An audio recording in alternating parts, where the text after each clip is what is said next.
The best way to start an island morning. Ryan and Lisa on CFAX 1070. Let's talk BC politics with Wolfgang Depner from the Canadian Press. He's their legislative reporter, and he's joining us on the line. Wolfgang, how you doing?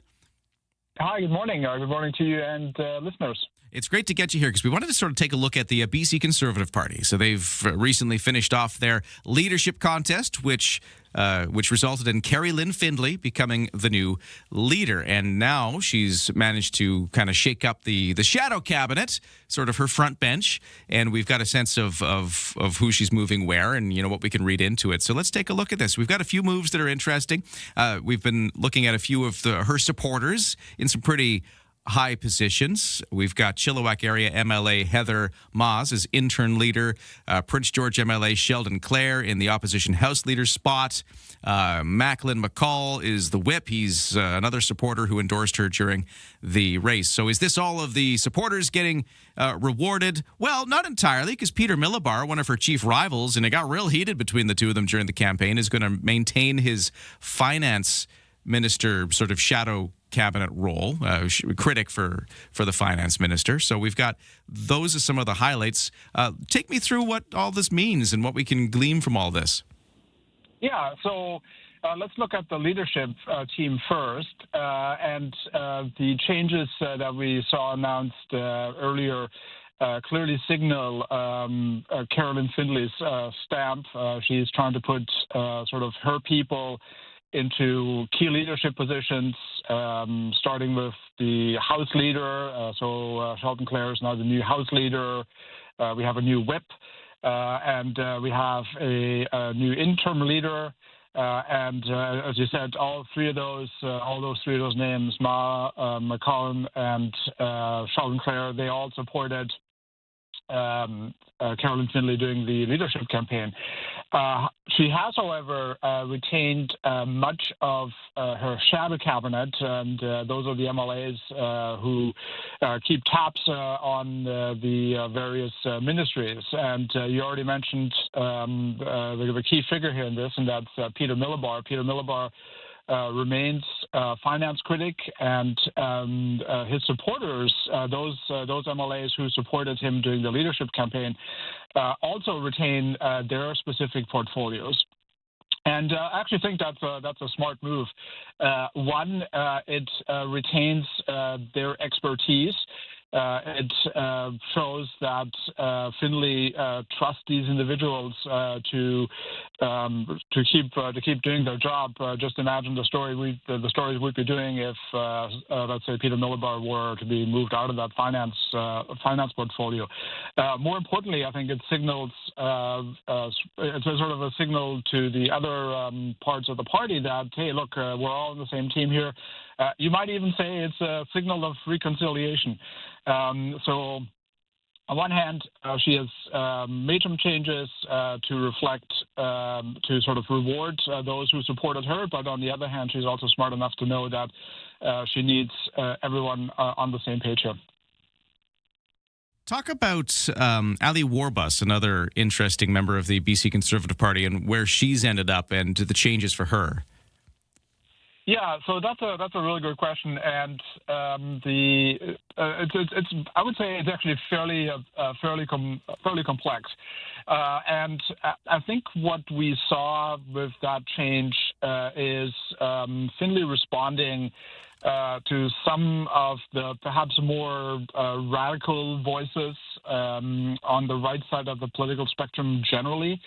For many figures, maybe not inside the Conservative Party, but certainly outside of it, certainly on the right side of the political spectrum, Warbus was a polarizing figure.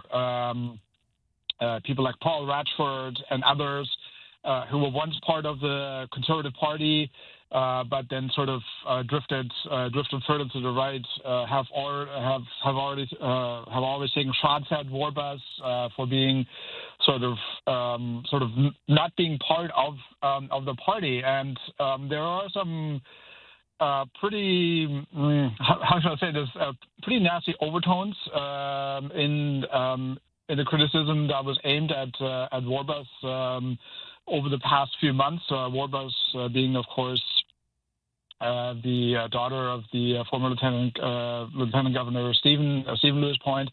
She's also indigenous, and that was a lot of people outside the Conservative Party, but within the Conservative spectrum were sort of we're taking shots at her, and those shots weren't always the best ones. Let's put it this way. So in a way, this is sort of Findlay moving Warbus out of that position as sort of a concession to those voices. Yeah, she was dropped as House Leader. That's what she was doing, and now has been demoted out of that. Still involved, though. She's a housing critic, so she's still got a role, just not the bigger position she was in. Yeah, absolutely, and I mean that move was very surprising. I thought, surprising in the sense that Warbus is a very competent MLA. I mean, she handled that role. Handled that role very well. But as I suggest, this is sort of a concession to some of the more radical voices within the Conservative spectrum. Okay, we're out of time, but I have one last quick one, and that's Trevor Halford. Talk about where he ended up after what he's been through over the last period of time with the transition.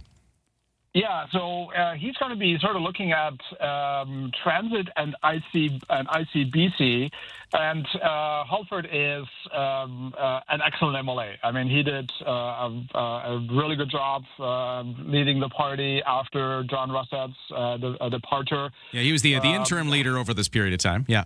That's correct. Yeah. He was the interim leader. He really steadied the ship for the party. He created sort of a message discipline. Party was very disciplined in what it was saying. It actually, under his leadership, the party also achieved some legislative successes. They managed to push through a handful of private members' bills. If he were to grade his record A plus, so to speak, or an A even, A plus even, and he's going to be one of their most effective MLAs. He's not going to be front bench, but he's going to be a figure to watch for sure. Wolfgang Depner with the Canadian Press. He's covering the legislature. We got to leave it there because we're out of time. But thanks for sort of dissecting some of the news there with the BC Conservatives putting together a new front bench and actually just shuffling everybody's roles after Kerry Lynne-Findlay emerged as the leader of their leadership contest a few weeks back now. Thanks so much for talking to us. Have a great rest of your day. Excellent. Same to you. Thank you. Take care.